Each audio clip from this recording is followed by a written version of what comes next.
Hello and welcome to this episode of the Rest is Entertainment Questions and Answers edition. I'm Marina Hyde. And I'm Richard Osman. Hello Richard, now how are you? Yeah, I'm not too bad. You? I'm doing very well, thank you. I'm doing very well. I've got a question that relates almost to things that have only relatively recently occurred. It's about Strictly. We're going straight in, are we? Oh, No, listen, I get it. It's been a tough new year, all of that. I get it. Let's just go for it. This is the new me. I'm super efficient. I've been in question training.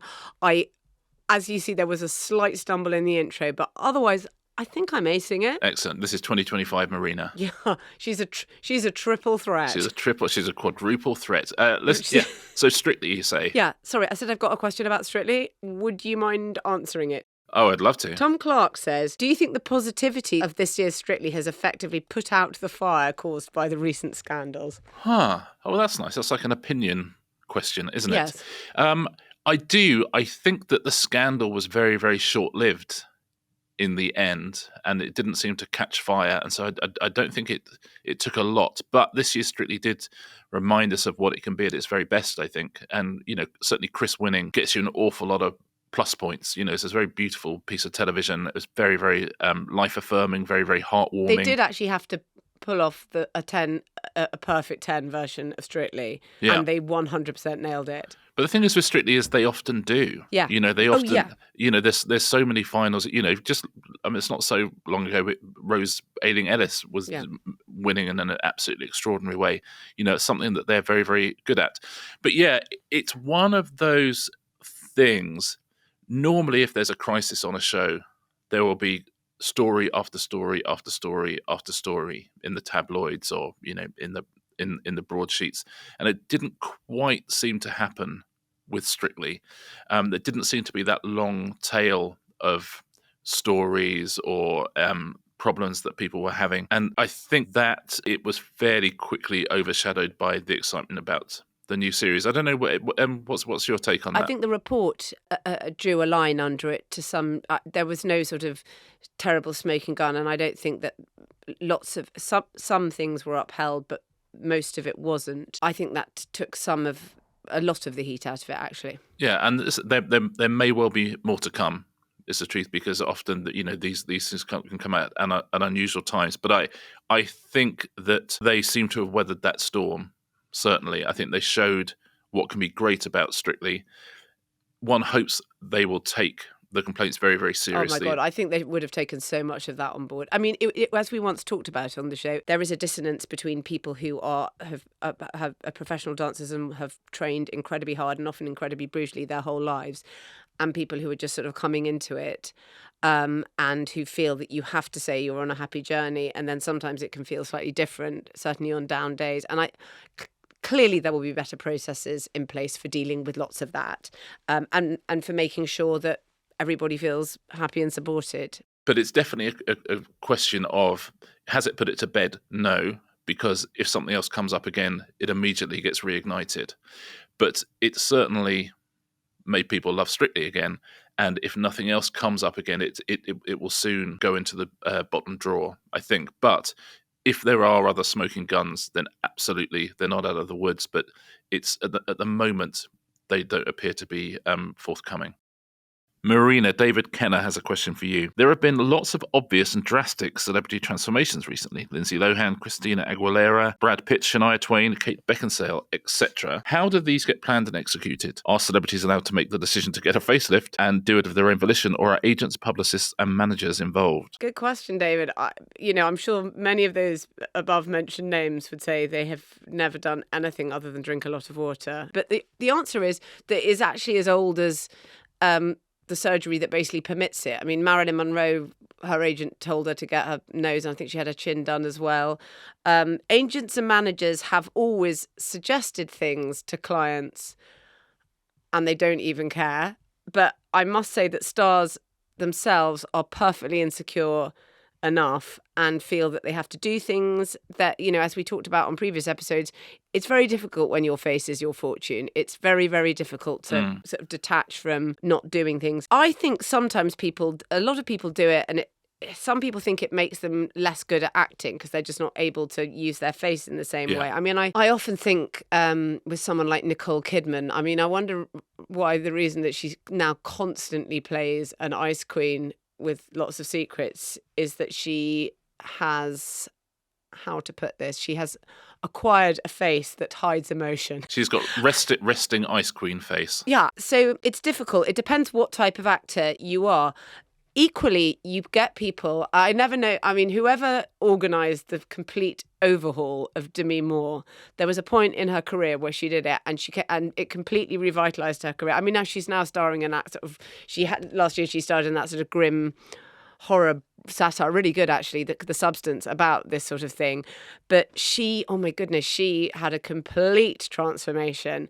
Finally, I once asked someone who knows where all these sort of people are, and I said, who was the person who did that? It was amazing. I suppose someone American. And he said, oh no, he's in Regent's Park now. I said, what's he doing in Regent's Park? And he said, well, there is money in LA, but there's not proper money. The proper money is in London. Now, oh, really? I'm afraid that the proper money has taken flight in the last couple of years. In general, your agent might suggest things, and they do often, and they do suggest it even with young stars. I notice that buccal fat removal, which is the removal beneath the cheeks, where, I mean, there are a lot of young stars in Hollywood who have done that. And I find it quite really very alarming and very sad, and they look very, very gaunt and ill. I would like to think that the agent doesn't suggest it as a duty of care, but in general, historically, they might suggest, but most likely it will come, as always, with all of us, from the insecure person themselves. But it's become so utterly normalised in LA. I mean, it's not even a sort of dereliction of your duty of care as a agent, because the agents had it done. You've grown up in that industry, in that town and that industry, and everyone's doing it all the time. So it would sort of seem like a completely normal thing to do. Yes, completely. And you know, it could be planned, but if they go to somebody bad, that becomes a problem, and you might need to send them to the brilliant person who may no longer be in Regent's Park because the money isn't there anymore, but who will correct the bad work. There is a question that is only for you, Richard. Jack Lowe wants to know, if I wanted to appear on every game show in the UK, would this be permissible, assuming recording schedules didn't clash? Has anyone appeared on more than one game show, and what did they win accumulatively? When you are sort of the casting director for a quiz show, you're looking for all sorts of different things. Some personality, you're looking for, you know, if you're booking couples, you're looking for an interesting vibe between the two of them. You're looking for what their levels of general knowledge might be. You're not necessarily looking for the cleverest people. You're just looking for a mix. But one of the key things will be, they will ask you if you've been on other television shows. So you will always be asked the question. And if you lie, they'll sort of know, because the casting people on these shows all know each other. Can I ask, did they always do that? Or in the old days, did people manage to squeak through? And I mean, people do still squeak through. If you're launching a brand new quiz show, for example, if you've got a sort of big new sort of daytime quiz on BBC One and no one's ever heard of it, it's, you know, you're launching it, you are almost certainly going to have a few people who've been on quiz shows before, because you can't be quite so picky. You know, you want to have people who are smart. You want to have people who've been through this before. So if you want to get on a new quiz show, you can absolutely do it. And there's lots of examples of people who've done it. But by and large, if you've been on another quiz show, you will be at the bottom of the list when it comes to being on this quiz show. You try and have people who've not been on things before. There's a whole other world of quiz shows, though, which is the University Challenge, Mastermind, Only Connect side of things, where the idea is that you are almost a professional quizzer. The idea is that this is something that you are very, very good at, like a sport. And so if you have been on Mastermind, it's absolutely not going to stop you being on Only Connect. And if you've been on University Challenge, it's not going to stop you being on Mastermind. Quite the opposite, you know. But those are different. Those are not sort of entertainment-y things. Those are who are the best quizzers. Mark Labette, who's the beast on The Chase. He's been on University Challenge. He's been on Mastermind. He's been on Countdown. Countdown, another one. Just, you know, it's not about getting new people, it's about getting the best people you can find. He's been on Grand Slam, which was sort of almost like a World Cup of quiz show champions. He's been on Who Wants to Be a Millionaire. He's been on Only Connect. So he's been on all sorts of things. And the record that I can find, There's a maths teacher from Ripon called Cornelius O'Donovan.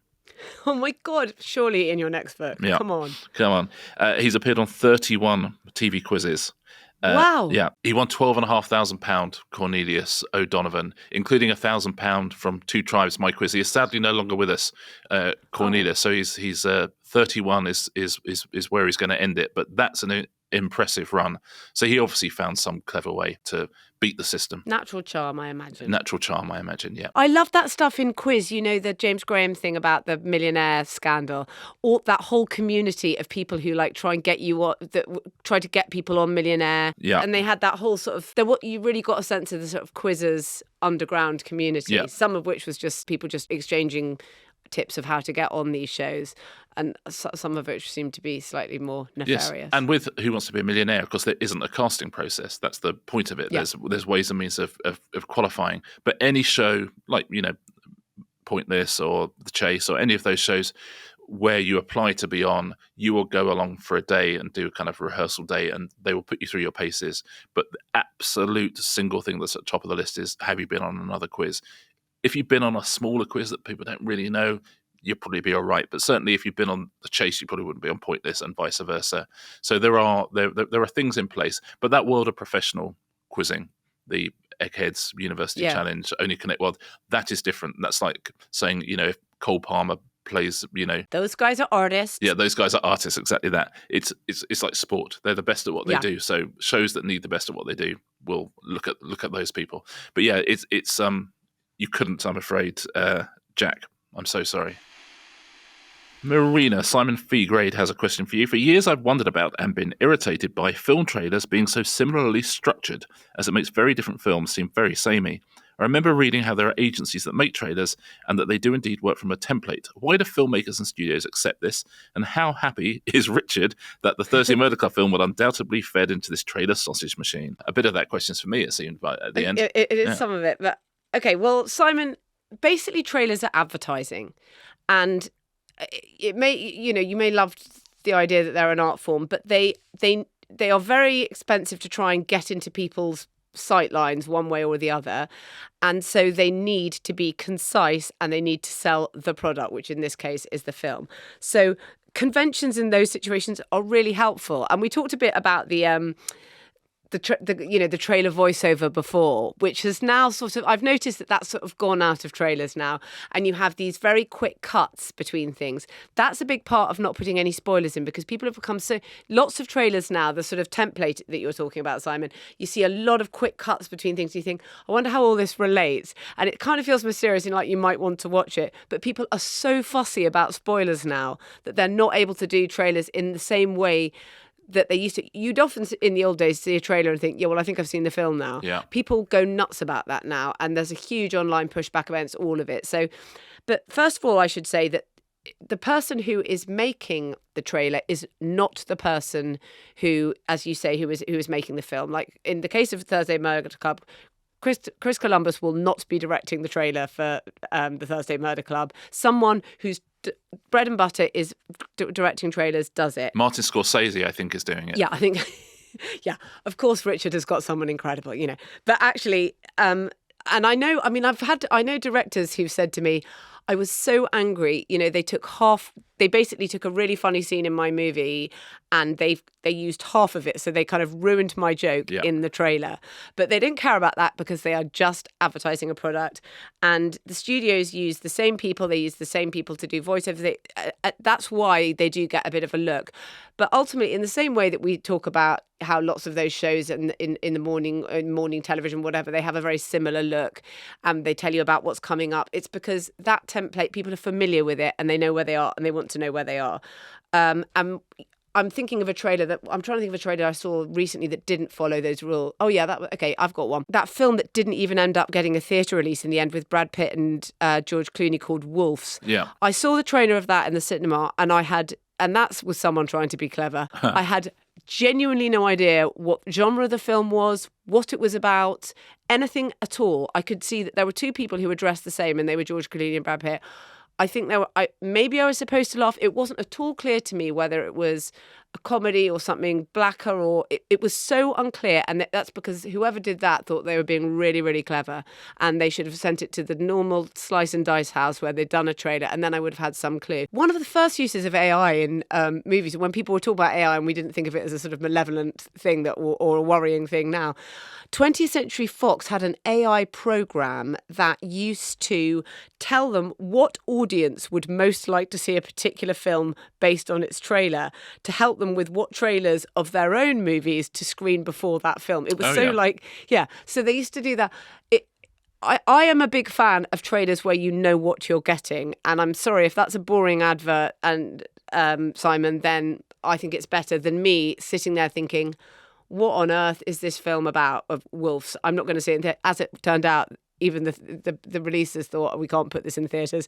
But I didn't know what it was at all, and you need to know. Yeah. It is a product. You are just being sold something. As I say, a 30-second spot is so expensive. And also, you haven't got time to make the trailer if you're the director. They're asking you for shots for the trailer, and there are now several stages of trailer for all movies. They'll have the teaser trailer, and then you'll see what the fan reaction is, and then it'll be retooled, and you'll have the next one. So it's really someone's full-time job to do all this, and they need to follow conventions. And in terms of Thursday Murder Club, yeah, I couldn't agree more, is the truth. A 30-second, unbelievably snappily cut trailer, which can be seen everywhere, is such an incredible advert, not just for the film, but from my perspective, for the book as well. And you find when books come out as movies, it's the trailer that really shifts extra copies, much more than the film itself. So, yeah, I don't want an esoteric kind of just like a fox hiding behind a bush. If we don't realise like a whisper on the wind. 4 pensioners solving a murder. I had no idea what the Brad Pitt and George Clooney film was about. If we don't realise that by the end of that trailer, then we've got a problem. Fan reaction, and I'm going to be part of it, will push back, and they will have to do a new trailer. Yeah, exactly. When we realise conventionally what the movie is about. Yeah, if it doesn't have Helen Mirren saying something cool, then send it back. Then I'll be in the YouTube comments. Thank you so much for all your questions. Do please keep sending them in to therestersentertainment@gmail.com. And other than that, I think we will see you next Tuesday. See you next Tuesday, everyone.